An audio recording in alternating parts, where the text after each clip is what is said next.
Hello everyone and welcome back to the Great Book of Grudges. My name is Nathan and once again we have news, this time on a Friday. So yeah, Kislev news today, which means that now we know everything that's coming in the Shadows of Change update in 4.2. So let's read over it. Again, Creative Assembly didn't supply this early, so all these reactions that you're going to be getting from me are first times. So we do have an official release date for the patch, which is Thursday the 22nd. That means, well, next week. Which was kind of expected. I mean, yeah, end of month, but at the end of the day, it's better that they've taken their time and actually make things work. They've also said that they've got David Geimer back with a brand new short story on the Witch of Kislev. Okay. And on Wednesday, they're getting the full patch notes out too.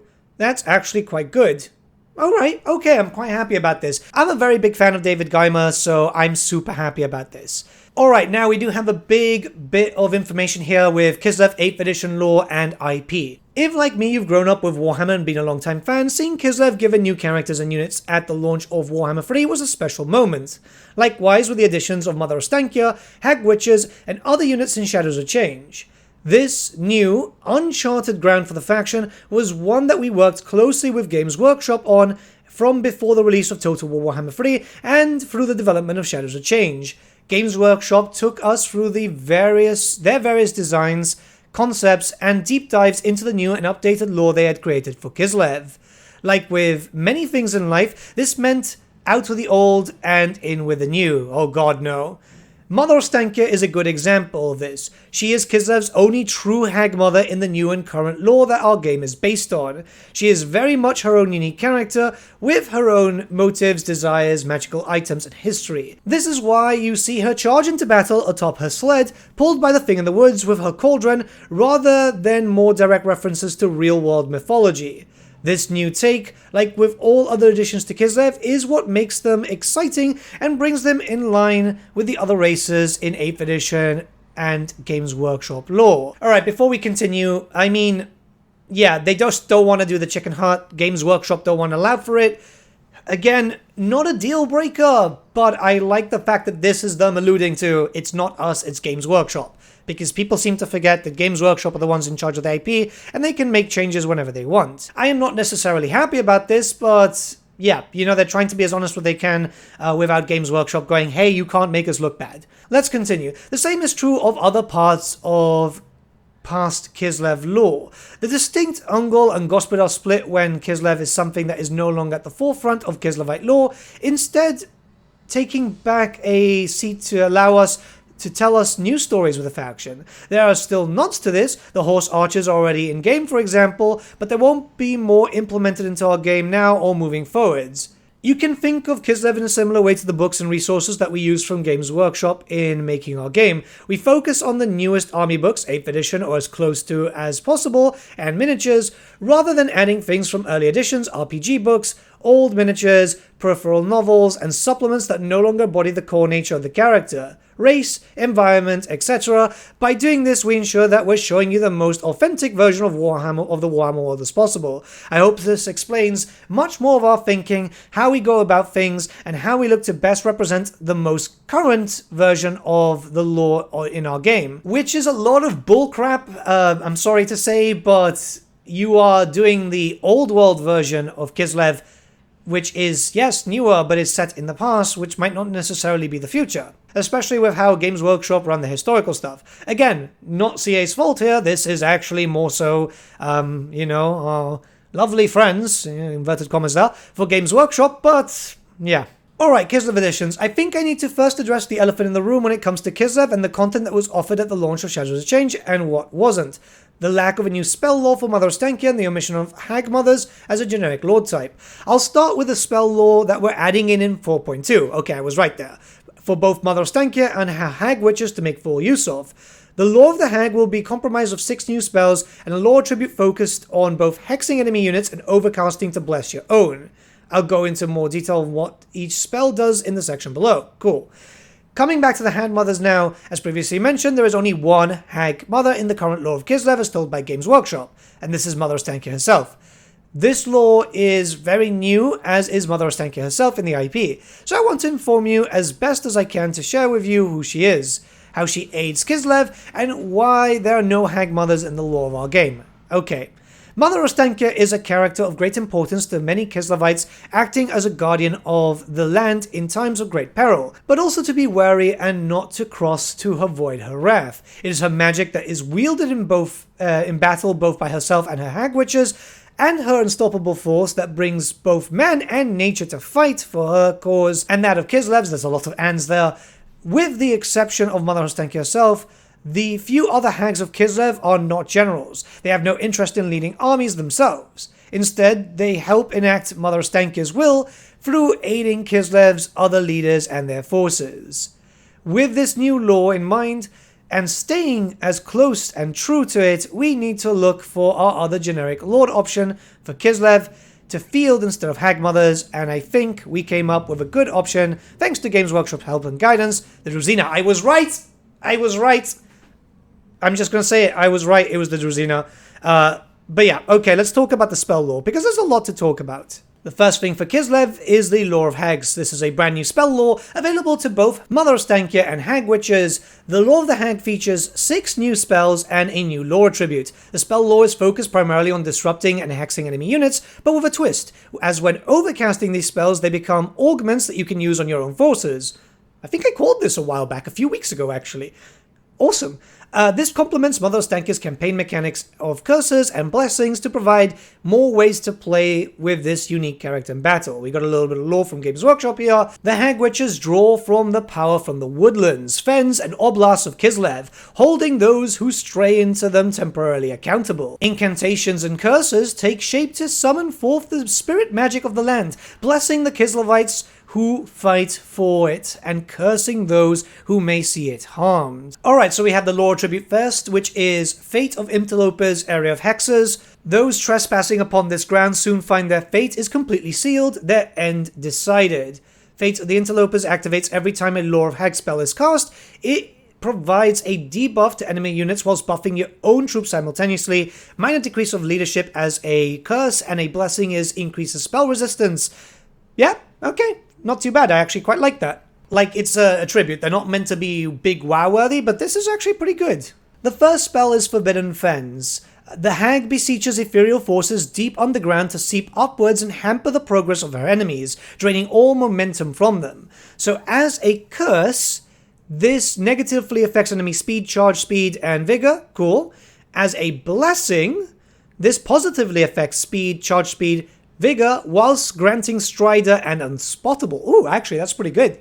Yeah, okay, not too bad. It gives you a lot more bonuses than it does negatives, which at the end of the day you kind of want anyway, mostly because you're putting the risk to overcast, right? Alright, the next one is Witch Brew, and this is a breath weapon. Interesting. Alright, so the Hag's Cauldron erupts in a bubbling crescendo, splashing its contents, and the Motherland's boundless wrath all over her hopeless enemies. So as a breath weapon, this is the curse version, damages units in its path and applies the poison contact effect. When it's a blessing, damages units in its path, applies a contact effect to friendly units which heals them, boosts their vigor, and making them immune to enemy contact effects. Yeah, okay, not too bad once again. The next one is Curse of the Ancient Witch, which unfortunately is not a transformation spell as many of us would have hoped. A hooded figure summoned by the Hag whispers words of terror, both mortal and immortal, to those who should never, ever have gone wandering in the woods. So, Hex negatively affects enemy missile block chance, armor, and will spread to nearby enemies within the spell's spread range. Okay. As an augment, imbues magical attacks, positively enhances armor-piercing missile damage, and base missile damage, and reload skill. Ooh, wow. Okay, yeah, not too bad. The problem is that we're not seeing the values here, so it still sounds good, just it would have been nice to see the values too. The next one is Vengeance of Spirits. The Hag channels a malevolent spirit into an enemy's soul to saturate their being and gradually tear them to bloody, minuscule shreds from the inside out. This does damage in an area of effect, damages enemies within the radius, and applies the Silence attribute, which stops affected units from being able to use abilities and cast spells. Well, pretty good. See, I'm liking this lore already. It sounds pretty interesting. And when it's a blessing, enhances the flow of winds of magic in favor of yours or ally spellcaster, dealing damage in the process. Yeah, overall, it's not too bad. I'm liking what we're hearing so far. The next one is Curse Cauldron. This is a vortex, I wasn't expecting that. Conjured up from the Hag's Cauldron, spectral missiles shoot upwards to rain carnage down upon the foe. As a vortex, or as a curse form, a static central vortex fires out projectiles that spawn smaller moving vortices upon impact. Sweet! Yeah, you can't see it because obviously there's a static image, but they, on the blog, which is linked in the description below, by the way, actually shows a little bit of animation. And when it is a blessing, the same as above, but this vortex no longer harms friendly units that are caught in the area of effect. That's awesome. That means you could literally get into combat and then cast that in the overcasted version and not take damage whilst you're still there doing damage to the enemy. That's great. For choke points, this is going to be amazing. The last one is Malediction of Madness. A sudden rush of nightmarish visions flood the victim's psyche, driving them to a fleeing madness that deliberates even the most hardiest warrior. So as a hex, negatively affects enemies' base weapon damage, armor-piercing weapon damage, melee attack, and inflicts rampage. Alright, when it's an augment, increases base weapon damage, armor-piercing weapon damage, melee attack, and inflicts rampage. Ooh. So rampage on yourself. Not the best thing, but I mean, yeah, strong bonuses. If you're, again, in smaller maps, you should be fine. Everything else sounds very good to me, unless they've changed up how Rampage works, which, yeah, could be a thing. Alright, we're jumping into the Druzhina now. The Druzhina is a character steeped in Kislevite lore. A lesser noble that lives beyond the walls of Kislev's great cities and tends to his own lands and his people. Ever ready to serve the Tsar or Tsarina, the Druzhina are well connected to the nature that surrounds them and bring with them to war items that have been handed down generation by generation. They will act as a great addition to Kislev's roster, bridging the gap that we've had between the Boyars and that of Mother Ostankia, who could lead her armies. Okay, that's not too bad.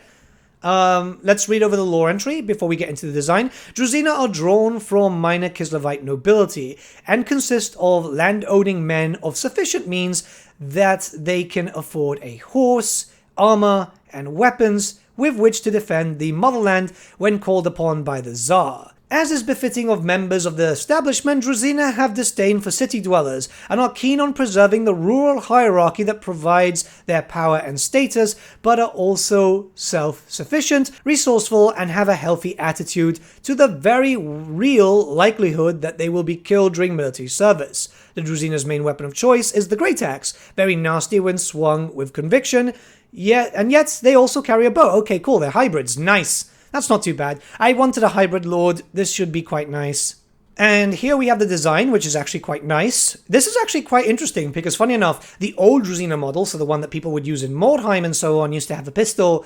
But yeah, switching from a one-handed to a, I'm assuming, two-handed, and then also using a bow is kind of cool. Yeah, I mean, that's nice. It still kind of looks like the old miniature, which is obviously a bonus because you don't want everything being lost by new Kislev.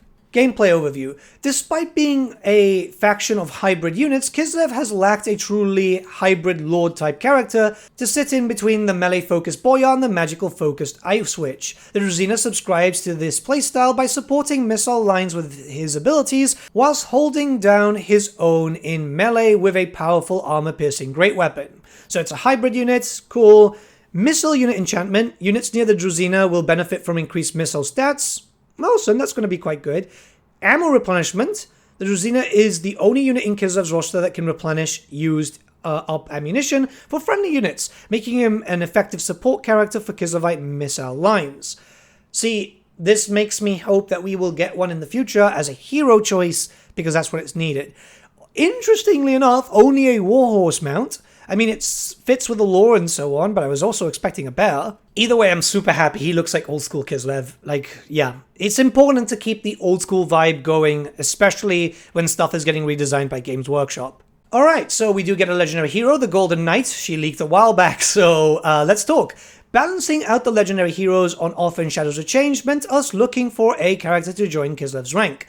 The Golden Knight is the champion of the Ice Queen. This is an honorary rank bestowed to the greatest warrior among the Druzhina, or occasionally in history, boyars, or even the common soldiery. Nariska is the daughter of the previous Golden Knight, who died at the side of Tsar Boris. As a girl, Nariska learned swordcraft from her father, honing her skills as a warrior from the finest in the realm. Though she was derided by her peers, she stood forward as a candidate as the guardian of the Tsarina. There's a mistake there for the spelling. When the Druzhina elected her father's successor. Nariska is tall and powerfully built, the physical equal of any mighty warrior, but her greatest attribute is her determination. Such is her drive that she trains longer and more intensely than any other, and in battle she fights with a fury born of stubborn pride. In Kislev she is unmatched in combat. Every Golden Knight is consecrated by the cult of Ursun, and so Nariska bears both religious ornamentation and the favour of the Icequt. In this way she unifies the divided church and state. And we've got a little bit of a lore entry here. The Queen of Kislev's champion is known as the Golden Knight, an honorary rank bestowed upon the finest warrior from among the ranks of the Druzhina, although boyars and even the common soldiery have on occasion risen to the position. The current incumbent is Nariska Leysa, daughter of the previous Golden Knight, who was killed in battle at Tsar Boris's side. In spite of fierce opposition from her peers, Nariska was promoted to champion on merit, for she is easily the physical equal of any man and twice as determined. Having learned swordcraft from the finest practitioners in the land, on the battlefield she is a whirlwind of furious attacks born from her stubborn, prideful nature and unmatched in single combat. Girl boss. Design-wise, I mean, she's pretty interesting, it's just a little bit too out there for me, I don't know. I kind of prefer old Kislev in certain cases where it wasn't so ostentatious, but she looks interesting. It's a lot of trim, though. I'm thinking about this from a painting point of view. It's a lot of trim. But yeah, I mean, they just basically made her the Warhammer version of Brienne of Tarth, I guess. Which, yeah, I mean, fair enough. Alright, we got the gameplay overview here. The Golden Knight is a heavily armored guardian hero with a focus on protecting friendly characters and buffing the resolve of her comrades nearby. Wearing a full suit of armor and wielding the powerful magical sword, Ursun's Claw, she is a bulwark with which many a foe will have a difficulty overcoming. So she's got bodyguard, okay, she's going to buff up lords and heroes. Inspiration, the more damage sustained by the Golden Knight, the more determined surrounding friendly units become to fight on. Alright, duelist. Oh, okay. So she's going to be a duelist too. And mount, warhorse. Really? No bear? Well, okay, I know, like, I've been shitting on bears a lot. I've been shitting on bears, like, pretty much since Warhammer 3 got announced. But, like, she's blessed by Ursun's cult, right? Like, I don't know. This just thrown me off. Okay, we're moving on to the new units now. The first one is the Kislev Warriors. Ooh, interesting. Right, let's talk about it. We've come to better understand that not every unit in a DLC needs to be a centerpiece monster, and headed in the other direction with this new unit, plugging a much-needed lower-tier infantry gap. Okay. The Kislev Warriors, armed with their halberds, are tier 1 troops that are decent at withstanding a charge, and bound by their blood to fight to the bitter end for Kislev. We've taken inspiration in the design from older Mordheim miniatures, nice. You can see why I get a little bit angry here, because they go, oh yeah, we can only use 8th edition lore, then uses Mordheim. Just like the Druzhina, in creating something with a much closer feel and look to the land and woods that Mother Ostankya protects. So Ungles. You've created Ungles. But you don't want to call them Uncles. Because Games Workshop will let you, okay. We got a little bit of lore here. The grim and hardy appearance of these men of the Oblast tell tales of a lifetime of endurance. Nothing matters more to a Kislev warriors than the defense of the motherland against the insidious forces of the ruinous powers, and the preservation of a way of life stretching back many centuries.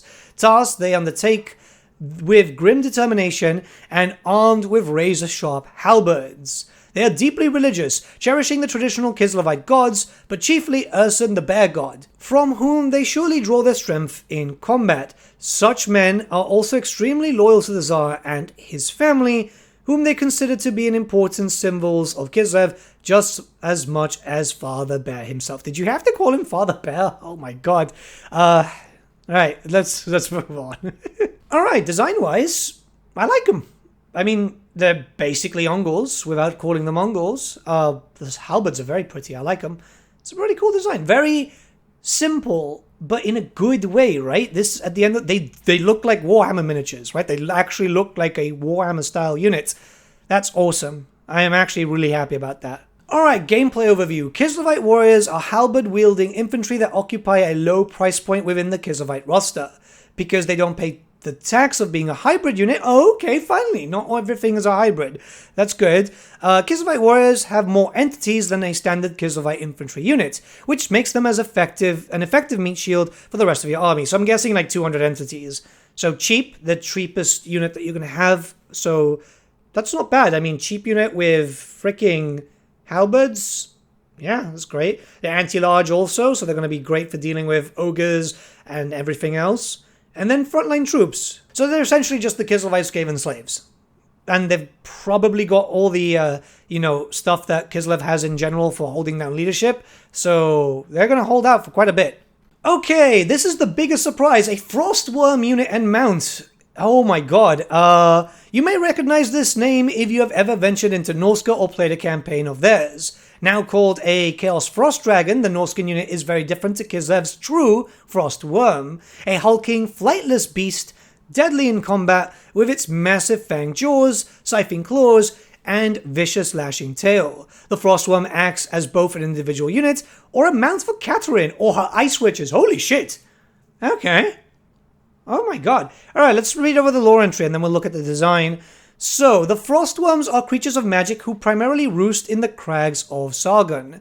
Swift and sinuous, who sleep away the warmest parts of the year in hibernation, venturing out onto the Oblast to hunt prey when the weather is at its coldest. Their natural prey are the wandering herbivorous beasts, which are easily devoured whole by an adult Frostworm. In times of famine, they have been known to consume Chaos Beast stew, taking savage delight in chomping down a troll or minotaur when the need arises. I mean, yeah, the troll would keep on growing, so you've got permanent food in your stomach, right? Beings of ice magic, Frostworms are naturally aligned to the witches of the Ice Court. In desperation, an ice witch will travel to the crags and beseech the slumbering worms for aid, and it is not unknown for a Frostworm to answer their calls in the coldest winter.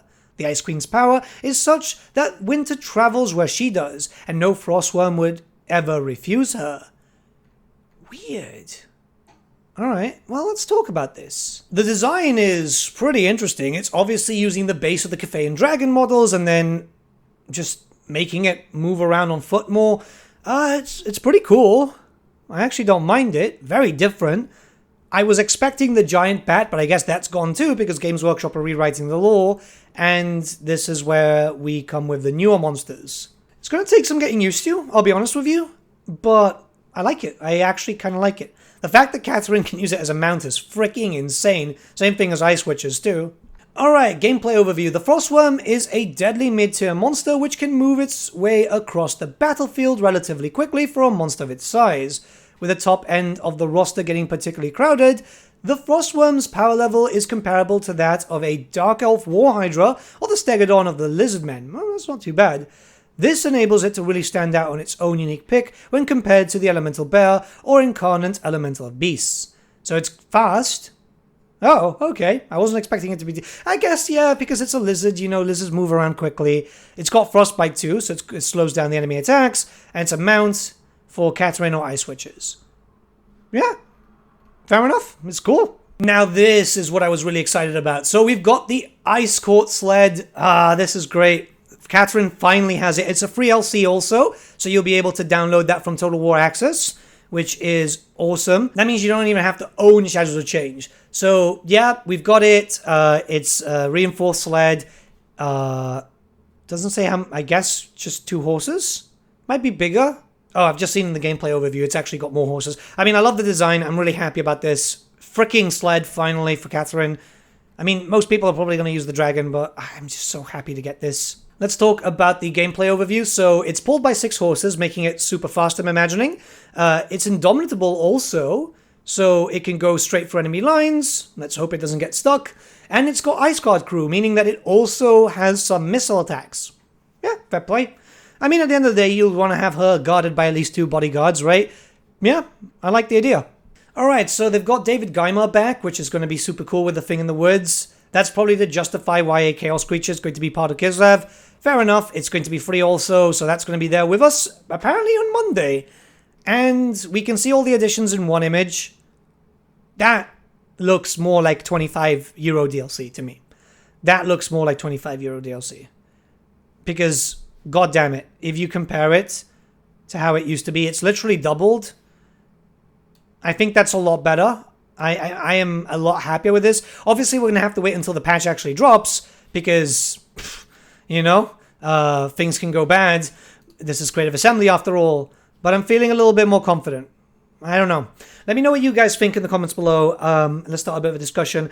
I am likely going to be streaming a little bit later to discuss this in person. So if you want to pop down, just, you know, on the usual / Great Book of Grudges. It's that website that begins with a T that you can't really say or else they kill your engagement.